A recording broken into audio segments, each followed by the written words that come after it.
Bapa Surgawi, kami bersyukur karena Engkau sudah memimpin kami, membimbing kami sepanjang 1 tahun Imlek yang lalu. Dan hari ini kami boleh memasuki tahun baru, Imlek yang baru lagi. Kami percaya ada hal-hal yang baru, yang indah yang Tuhan kerjakan di tahun yang baru ini bagi kami. Dan sebentar kami akan merenungkan firman-Mu, pakai hamba-Mu untuk menyampaikan firman-Mu dengan baik dan benar. Dalam nama Tuhan kami Yesus Kristus kami berdoa. Amin. Silakan duduk. Yang sok.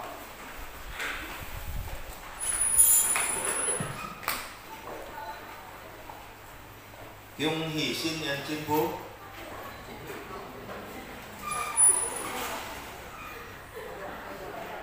Baik, mari kita buka firman Tuhan.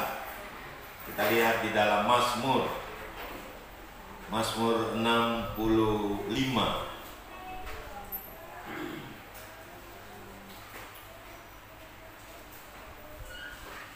ayat 10 hingga ayat 14.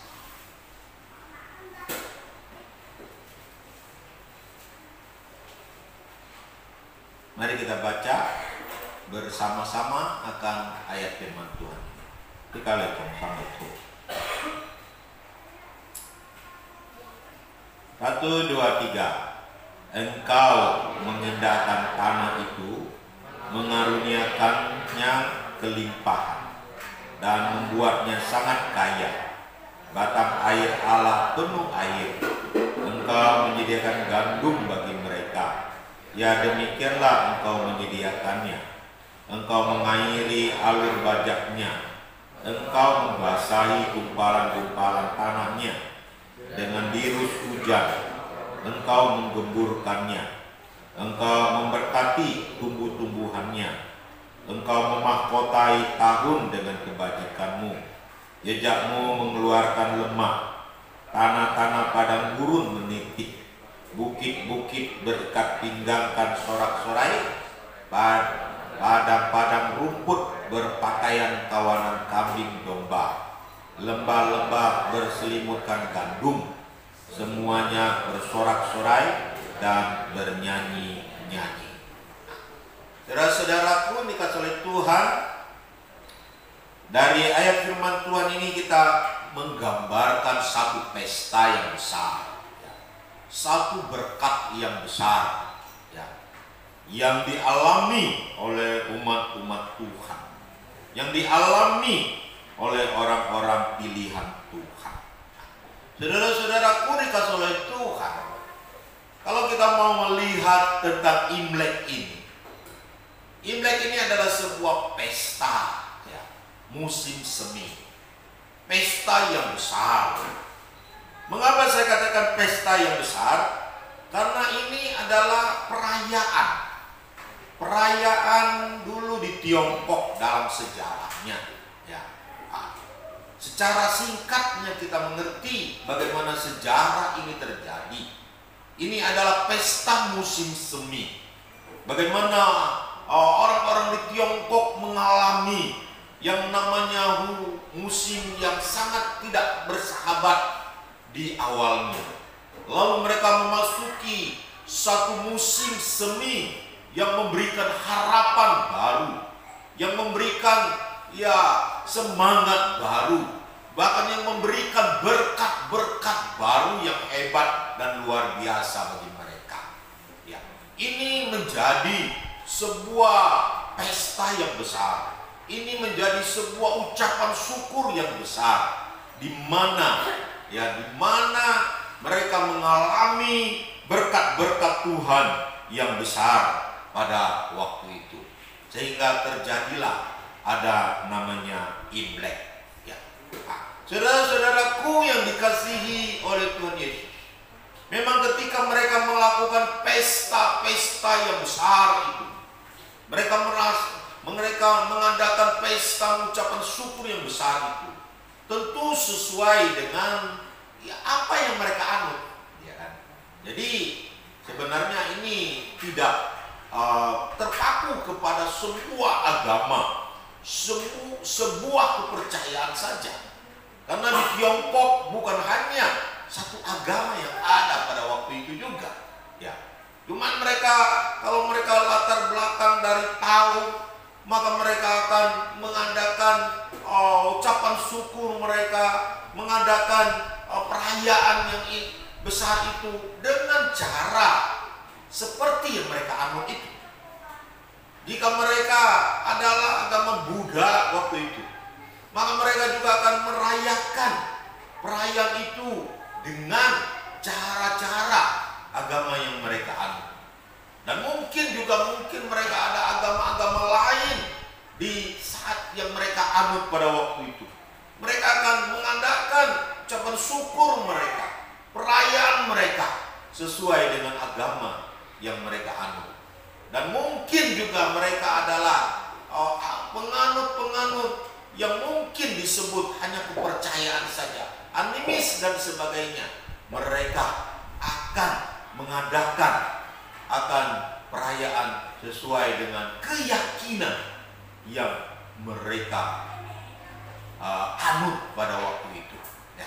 Jadi saudara-saudaraku dikasih oleh Tuhan, perayaan Imlek itu sebenarnya adalah perayaan bagaimana mereka bersyukur kepada Allah, bagaimana mereka bersuka cita karena datang hari yang baru, masa yang baru, masa yang penuh harapan, masa yang penuh dengan sukacita, masa yang memberikan berkat-berkat yang besar bagi mereka, saudara-saudara. Jadi saudara-saudaraku dikasih oleh Tuhan, jika waktu itu di sana orang percaya, orang Kristen ada, saya pikir mereka juga akan merayakan Imlek sesuai dengan kekristenan yang ada pada waktu itu di sana. Nah, saudara-saudaraku dikasih oleh Tuhan, dalam perjalanan sejarah sampai saat ini, kita sebagai gereja Tuhan, kita sebagai orang percaya, kita juga merayakan Imlek dengan cara-cara kita sebagai orang percaya. Nah, saudara-saudaraku yang dikasih oleh Tuhan, makanya kita perlu sedikit selektif dalam merayakan Imlek ini. Kita tidak boleh mentoleransi perayaan Imlek ini dengan cara-cara yang mungkin dulu dibawa oleh nenek moyang kita di dalam perayaan Imlek yang ada sampai saat ini. Orang tua kita mungkin yang membawa perayaan Imlek itu dengan cara mereka, ya, karena mereka juga mempunyai penganut kepercayaan yang mungkin berbeda dengan kita hari ini. Ya, saudara-saudaraku yang dikasihi oleh Tuhan Yesus, apa makna perayaan Imlek itu bagi kita dan bagaimana kita merayakan Imlek itu? Perayaan Imlek adalah perayaan bagaimana kita mempersembahkan hari yang pertama ini pada Tuhan. Itu yang pertama. Ya. Orang Israel ketika mereka mempunyai anak sulung, mereka menguduskan itu bagi Tuhan.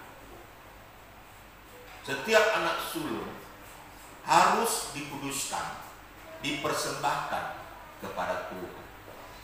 Kemudian orang Israel, kalau mereka masuk di sebuah negeri baru atau di tanah Kanaan, mereka harus mempersembahkan hasil pertama mereka kepada Tuhan. Saudara-saudara bisa baca di banyak ayat yang di dalam perjanjian baru, perjanjian lama. Ya. Saudara-saudaraku dikasih oleh Tuhan. Jadi kalau mereka berusaha, berladang, berkebun, hasil pertama biasa diserahkan kepada Tuhan.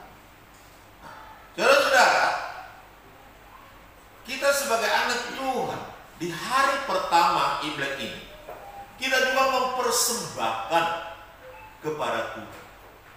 Hari pertama ini menjadi hari di mana kita mempersembahkannya kepada Tuhan. Saya bacakan dalam Ulangan pasal 26 ayat 2. Dikatakan, maka haruslah engkau membawa hasil pertama dari bumi yang telah kau kumpulkan dari tanahmu yang diberikan kepadamu oleh Tuhan Allahmu. Dan haruslah engkau menaruhnya dalam bakul, kemudian pergi ke tempat yang dipilih Tuhan Allahmu untuk membuat namanya diam di sana. Jadi hasil pertama diberikan kepada Tuhan, saudara. Nah, termasuk hari pertama kita memasuki tahun baru Imlek ini, kita juga mempersembahkannya kepada Tuhan. Kalau saudara-saudara melihat ya orang-orang Tionghoa ya dari tadi malam itu sudah pergi ke kelenteng, pergi ke tempat-tempat lain, mereka ke tempat ibadah mereka sudah menyembah Tuhan mereka. Mereka mempersembahkan hari itu kepada Tuhan, saudara. Ya, kalau mereka tidak di kelenteng, mereka di rumah membuat persembahan ya kepada Tuhan yang mereka sembah. Jadi sebenarnya orang Kristen yang mengaku orang Tionghoa di hari pertama Imlek harusnya mereka datang beribadah kepada Tuhan. Beribadah kepada Tuhan berarti kita mempersembahkan hari itu kepada Tuhan. Di ayat yang ke-12 saya suka sekali dikatakan di situ, engkau memahkotai tahun, saudara-saudara. Memang tahun itu kan ada 365 hari. Mahkota itu ditaruh di mana? Taruh di kepala, saudara. Ya. Taruh di kepala. Ini bahasa simbol. Waktu taruh di kepala berarti di pertama di kepala. Nah, 365 hari. Hari pertama itu kepalanya. Nah, gitu. Ya. Jadi memahkotai di hari pertama di kepalanya. Jadi saudara-saudaraku dikasih oleh Tuhan, makanya orang dalam perayaan Imlek ini sangat-sangat sekali menentukan bagi orang Tionghoa yang masih menganut banyak kepercayaan ini.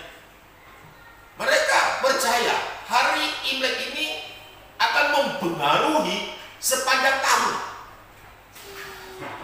Kalau di hari perayaan Imlek ini salah merayakannya, bisa membuat masalah di hari-hari mendatang. Contoh, misalnya hari raya Imlek kita sapu-sapu, ya, itu akan membawa sial. Nanti berkat-berkat itu akan hilang, karena kena sapu. Lalu kalau hari raya Imlek ini suka bertengkar, ya itu mama saya lah. Kalau kita bertengkar di hari raya Imlek ini, sialnya itu 3 tahun. Jadi Hendra nggak boleh marah sekali, nggak boleh bertengkar. Aheng juga nggak boleh bertengkar dengan Desi, walaupun ya, sibuk marah, gitu. Nggak boleh marah. Karena nanti sialnya itu banyak sekali. Sialnya 3 tahun. Soisamnya nah itu menurut mama saya gitu kan. Kalau kita di hari raya Imlek ini salah merayakannya, maka sangat mempengaruhi di hari-hari mendatang. Saudara-saudaraku dikasih oleh Tuhan, memang bagi kita orang Kristen semua hari sama. Semua hari sama. Tidak ada perbedaan. Tetapi kita juga perlu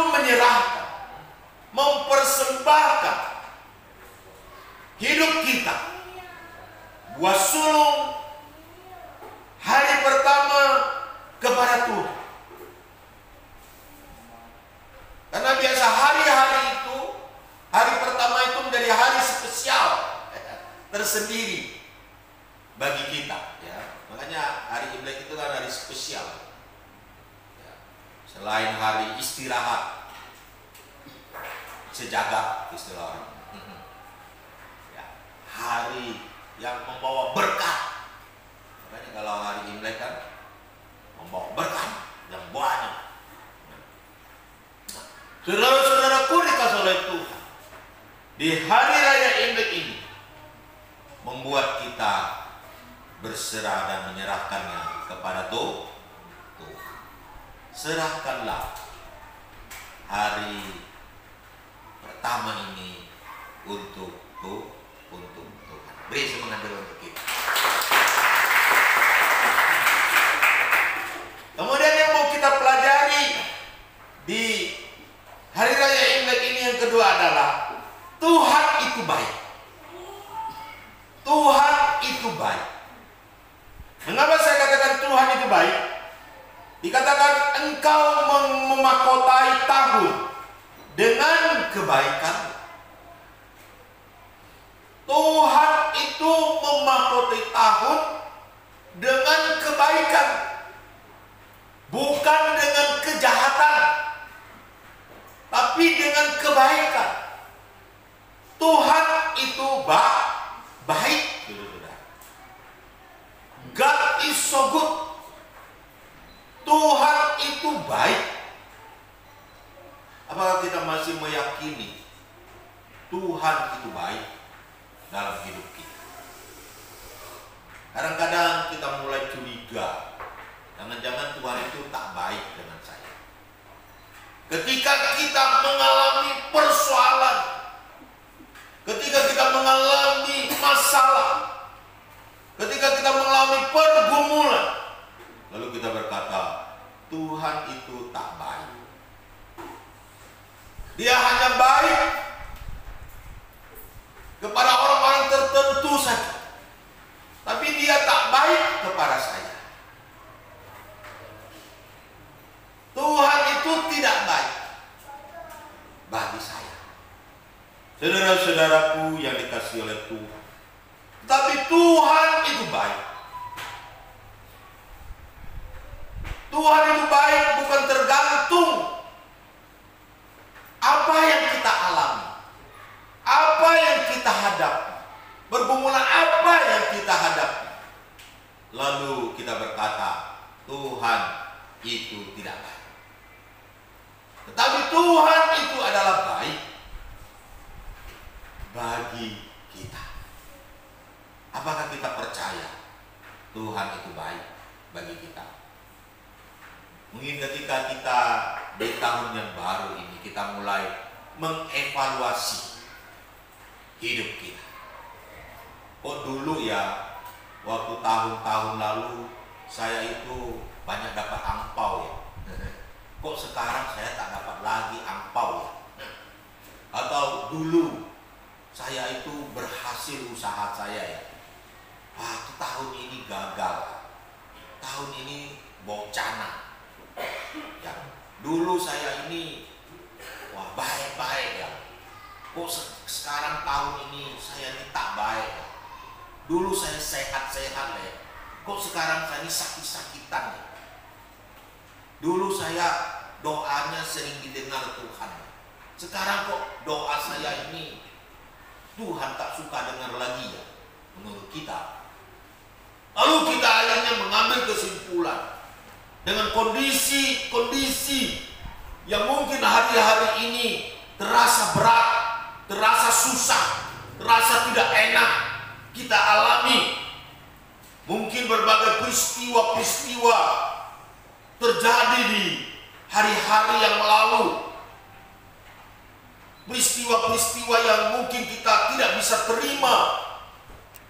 Lalu kita hari ini berkata, Tuhan itu tidak baik. Tuhan itu tidak baik. Tuhan itu jahat. dengan saya. Tapi Alkitab berkata di sini, engkau memahkotai. Apa yang dia mahkotai? Tahun dengan apa? Kejahatan atau kebaikan? Kebaikan. Tuhan memahkotai tahun itu dengan kebaikan. Berarti Tuhan itu baik. Beri semua Tuhan. Dia tidak memahkotai tahun itu dengan kejahatan. Walaupun banyak orang berkata, mengapa di dunia ini banyak kejahatan? Mengapa di dunia ini banyak kesusahan? Mengapa di dunia ini banyak penderitaan? Mengapa di dunia ini banyak kelaparan? Mengapa di dunia ini penuh dengan orang jahat, penuh dengan yang tidak bagus? Lalu kita berkata Tuhan itu jahat. Mengapa?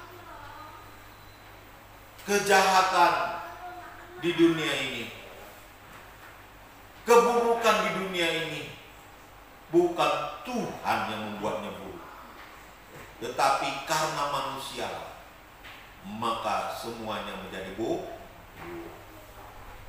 Karena dosa, karena iblis setan yang ada di muka bumi ini, yang membuat dunia ini semakin hancur. Bukan Tuhan yang menghancurkan dunia ini. Tuhan itu baik. Amin. Tuhan itu baik. Saudara-saudaraku yang dikasihi oleh Tuhan, yang ketiga kita belajar. Katakan, engkau memahkotai tahun dengan kebaikan. Tahun itu tidak hanya satu hari, kan? Bukan hanya hari ini. Ini tanggal 1. Tapi masih ada tanggal-tanggal lagi sampai nanti akhir tahun. Ya. Masih ada 365 hari termasuk hari ini yang kita akan jalani. Lalu apa yang akan terjadi di hari depan? Tuhan memahkotai tahun dengan kebaikan. Artinya 365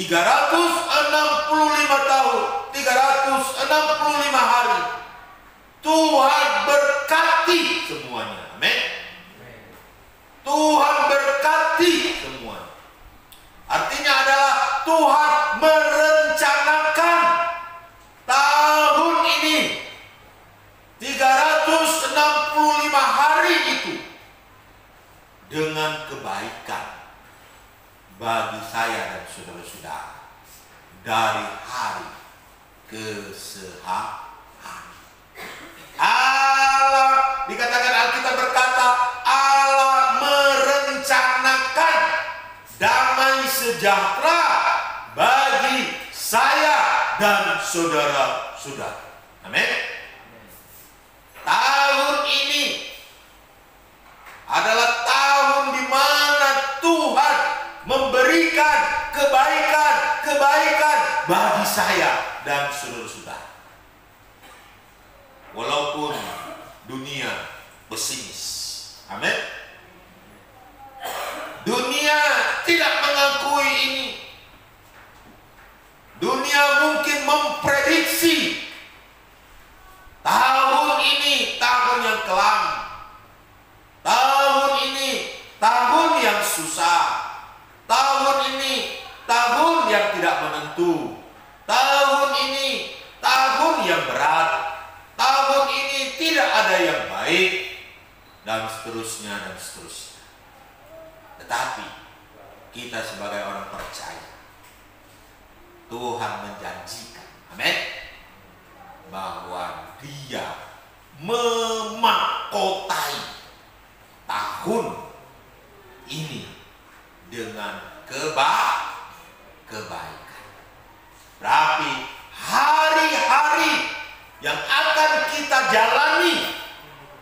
dalam tahun ini adalah kita berjalan dalam kebaikan Tuhan. Dan kita akan mengalami hal-hal yang baik dalam tahun ini.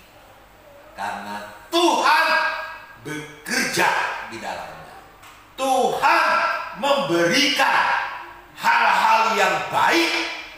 Tuhan menolong kita mengalami hal-hal yang baik. Beri semangat dong. Masa depan kita sungguh amat baik. Kasih tahu kiri kanan, masa depanmu sungguh amat baik. Amin. Amin. Kasih tahu lagi, tahun ini engkau akan mengalami hal-hal yang baik yang berasal dari Tuhan.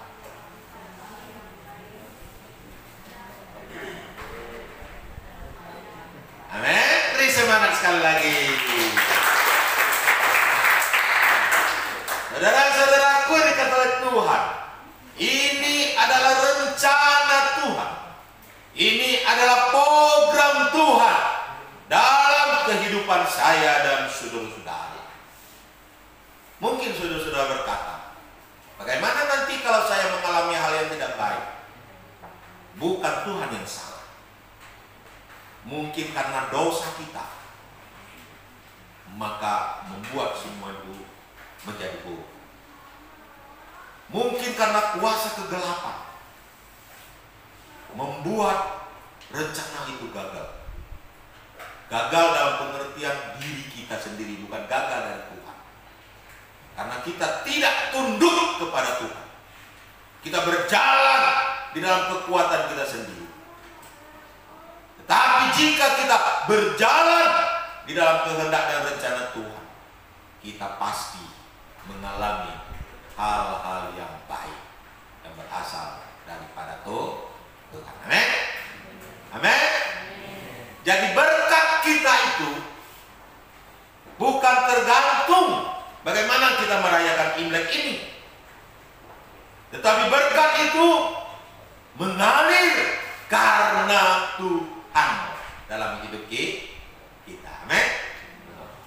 Biasa tuh dalam Imlek itu harus pakai baju baru.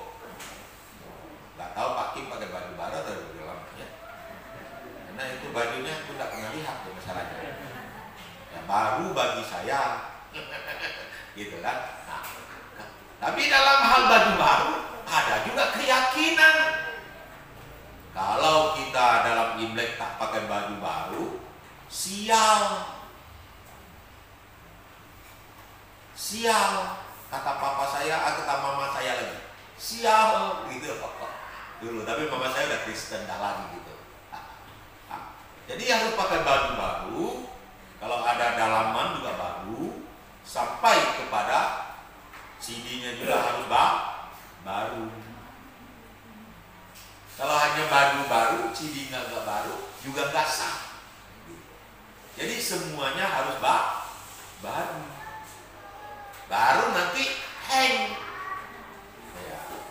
Hang on katanya kan, on gitu, on. Jadi dalam Imlek ini harus kasih baju baru on, baru hang, gitu ya. Nah, lalu dalam Imlek ini harus ada tiang kue. Kalau tidak ada tiang kue nanti sial.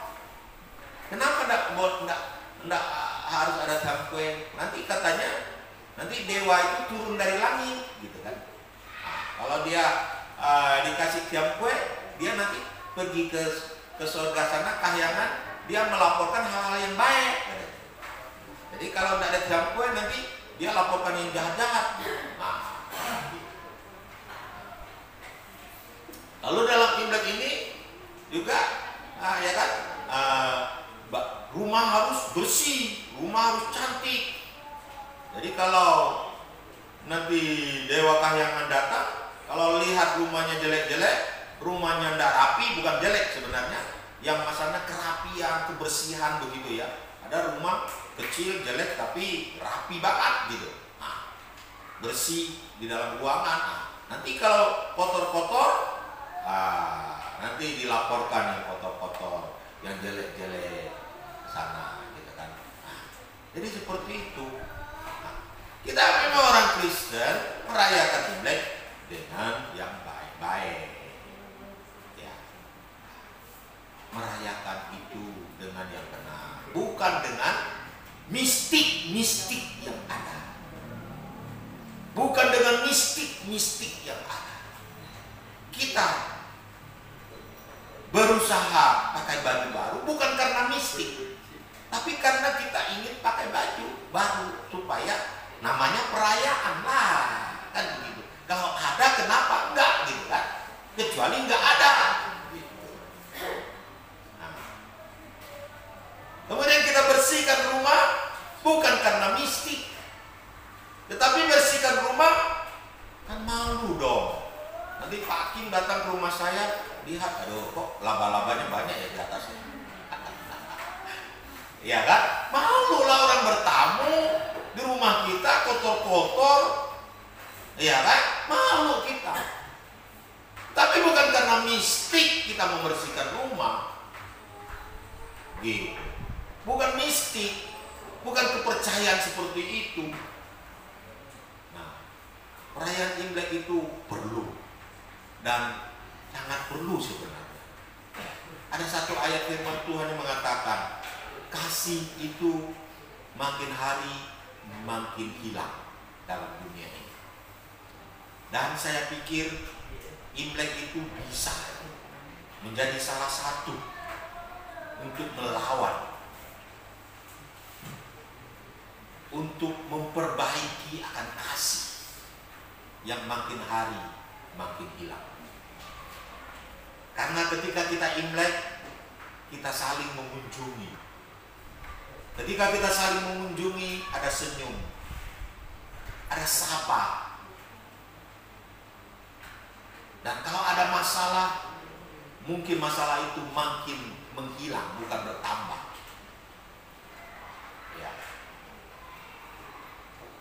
Ketika Imlek kita bisa makan bersama. Ya, bersyukur hari pada Imlek ini Papa Mama dari Simu hadir bersama dengan kami. Sudah saya menikah dengan Simu itu sudah belasan tahun. Ya, Eren umur berapa ditambah 2 tahun. Nah, itulah umur perkawinan kami. Jadi sudah hampir 20-an. Tinggal beberapa tahun lagi 20-an. Papa Mama hadir bersama dengan kami. Ulang tahun Mama tadi kemarin bisa dirayakan dengan baik. Kami sangat bersyukur bisa bersama-sama. Itu waktu tak gampang. Ya, karena masing-masing punya pekerjaan, masing-masing punya kegiatan. Dan untuk bersatu dengan keluarga dalam Imlek begini sangat sulit. Kita nggak mistik-mistik. Kalau kita banyak bertemu, banyak bersenda gurau, kita kasih kita akan semakin bertambah. Kecuali kita bawa hal-hal yang tidak baik dalam pertemuan itu. Tapi kita berpikir positif, berbicara positif, pasti membawa kasih yang semakin mendalam. Nah, biarlah Imlek ini kita lakukan untuk semakin saling mengasihi satu dengan yang lainnya. Kalau ada masalah kita selesaikan satu dengan yang lain.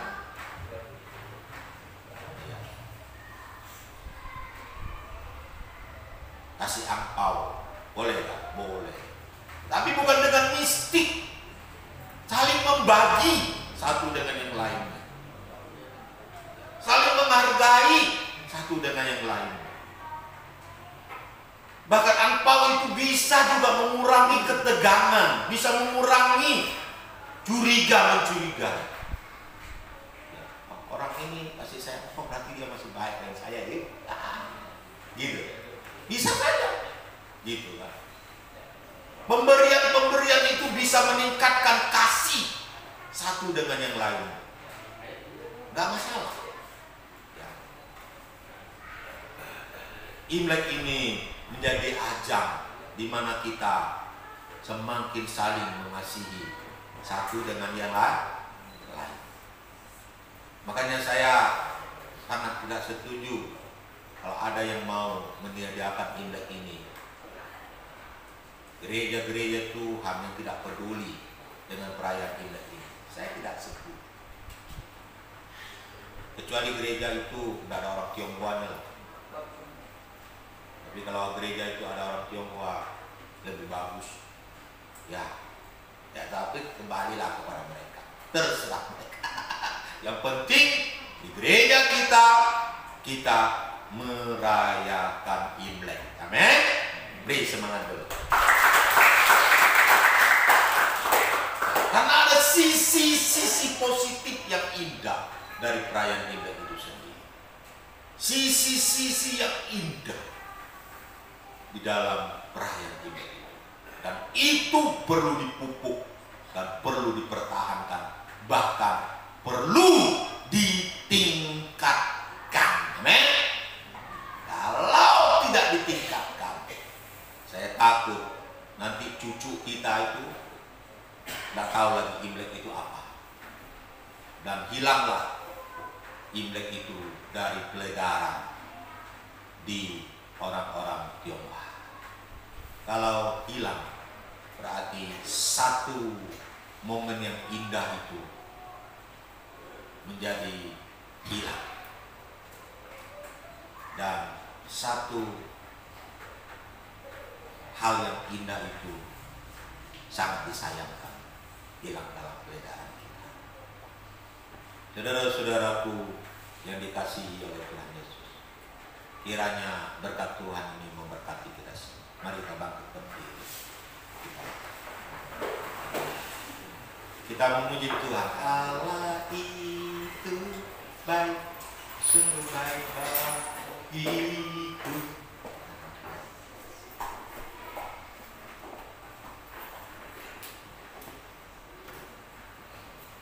Allah itu baik.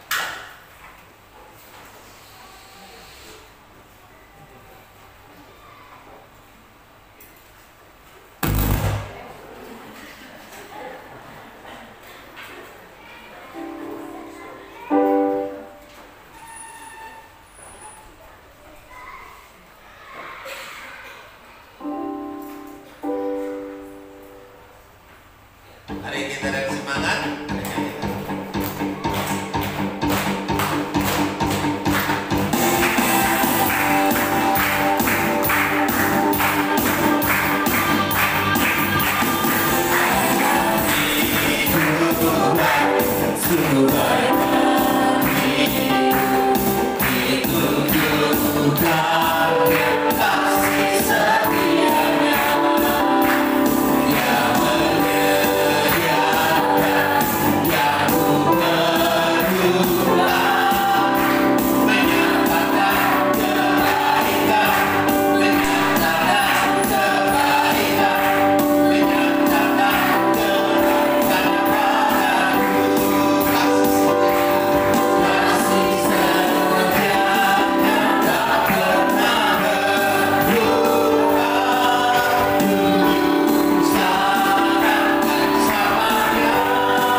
kondisi